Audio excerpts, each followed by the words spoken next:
تہجد ایسا مرہم ہے جس کے پاس ہر چوٹ کا علاج موجود ہے، بس تمہیں یقین رکھنا ہے، پھر وہ زخم بھی بھر جائیں گے جو تمہیں لگتا ہے کہ کبھی نہیں بھر سکتے، اور وہ قصے بھی مکمل ہو جائیں گے جو تمہیں لگتا ہے کہ انہیں کوئی مکمل نہیں کر سکتا۔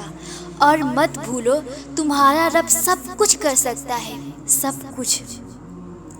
جب تم اپنی نیند قربان کر کے اس سے ملاقات کے لیے اٹھ کھڑے ہوتے ہو تو وہ تم سے پہلے ملاقات کی اس جگہ پر موجود ہوتا ہے اور فرشتوں کو حکم دیتا ہے کہ انتظام کرو شکر کے صلے کا، تیار رکھو کن فیکن کا تحفہ۔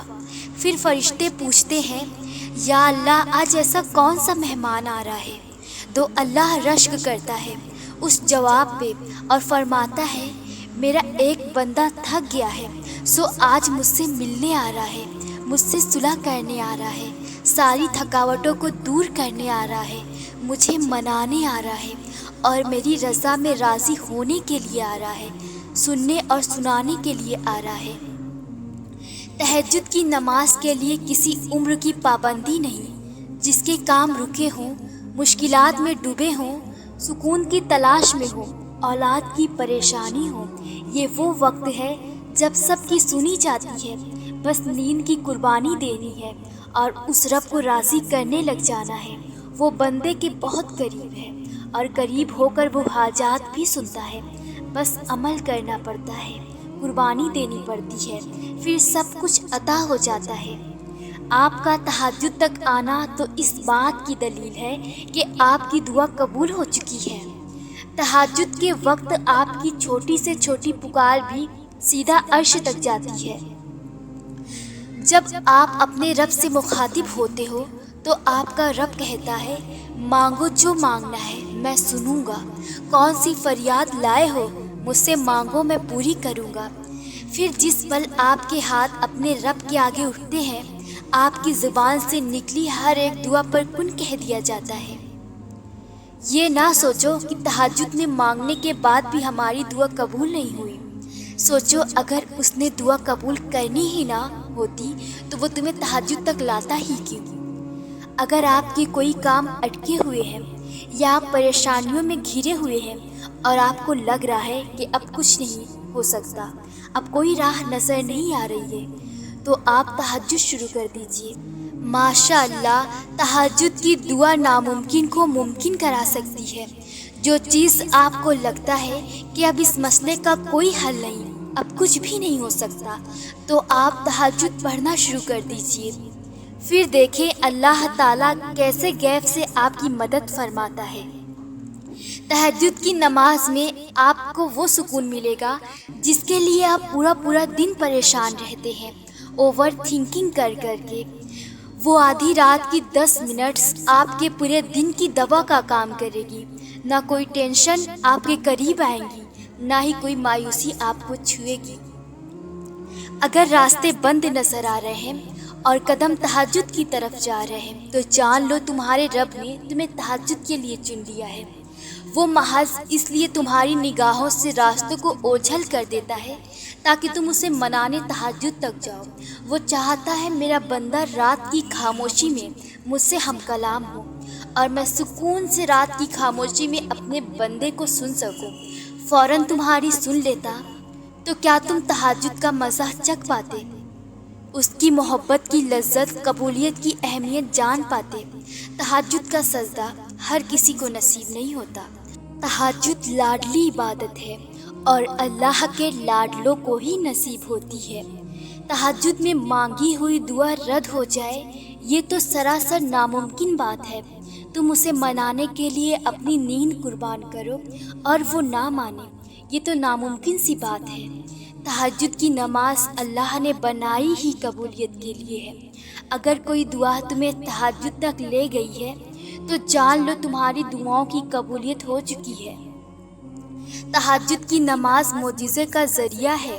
جب تمہیں سارے راستے بند نظر آتے ہیں تب بھی وہ ایک راستہ کھولے رکھتا ہے، تہجد کا راستہ۔ تہجد تمہیں اللہ کے قریب کرنے کا ذریعہ ہے۔ تہجد تمہیں اللہ کو حال دل سنانے کا بہترین ذریعہ ہے۔ جس کو لگ جائے ایک بار تہجد کی لگن، پھر اسے اپنے رب سے ملاقات کی لگن لگ جاتی ہے۔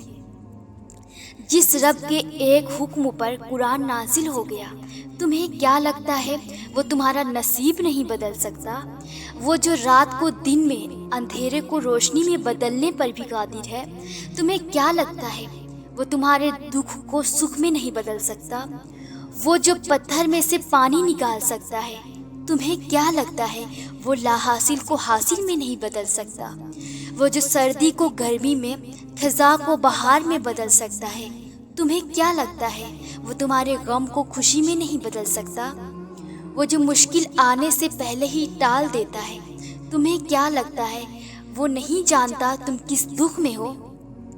وہ جو تمہارے گناہوں کو تمہارے چہرے پر ظاہر نہیں کرتا، کیا تمہیں لگتا ہے اس سے زیادہ کوئی تم سے پیار کر سکتا ہے؟ وہ جو تمہاری ہزاروں غلطیوں کے بعد بھی تمہیں بھوکا نہیں سلاتا، تو پھر تم نے کیسے سوچ لیا وہ تمہارے ساتھ کچھ غلط کر سکتا ہے؟ وہ رب جو تم سے سب سے زیادہ پیار کرتا ہے، وہ جو تمہیں صبر دیتا ہے، تمہیں ہمت دیتا ہے، تمہیں تہجد میں اٹھنے کی توفیق دیتا ہے، تو تم نے کیسے سوچ لیا وہ تمہارے صبر کو شکر میں نہیں بدل سکتا؟ دعائیں اللہ سے ساری باتیں منوا لیتی ہیں، مگر ایسا صرف تب ہوتا ہے جب تمہاری دعائیں پراثر ہوتی ہیں، اور دعاؤں کو پراثر تمہاری طرف اور تمہارا یقین بناتا ہے۔